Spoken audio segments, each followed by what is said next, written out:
السلام علیکم میرے پیارے دوستو، بوائلر واٹر سائیڈ کے مسائل اور نقصانات کون کون سے ہیں آج کی ویڈیو میں ڈسکس کرتے ہیں۔ بوائلر کے اندر وہ حصہ جس میں پانی اور بھاپ ہوتی ہے اور اسے واٹر سائیڈ کہتے ہیں۔ اگر پانی کا معیار خراب ہو تو اندر بہت سے مسائل پیدا ہوتے ہیں۔ Number 1، scaling. پتھری بنا یعنی ہارڈ واٹر سے کیلشیم اور میگنیشیم وغیرہ جمع ہو کر ٹیوبوں کے اندر سکیل بنا دیتے ہیں۔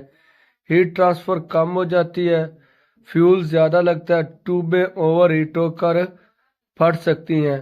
نمبر 2، کروژن، زنگ لگنا۔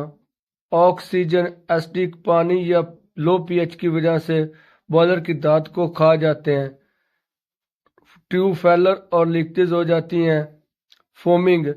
نمبر 3، فومنگ، جاگ بننا، ٹیڈیس زیادہ آئل کنٹامینیشن یا ہائی الکلینٹی کی وجہ سے سٹیم کے ساتھ پانی بھی لائنوں میں چلا جاتا ہے، کیری اوور، پاپ گیلی ہو جاتی ہے۔ پرائمنگ، پانی کے اچانک چھلانگ بھاپ میں واٹر لیول بہت ہائی ہو یا اچانک پریشر چینج ہو، بھاپ کے ساتھ پانی بھی چلا جاتا ہے۔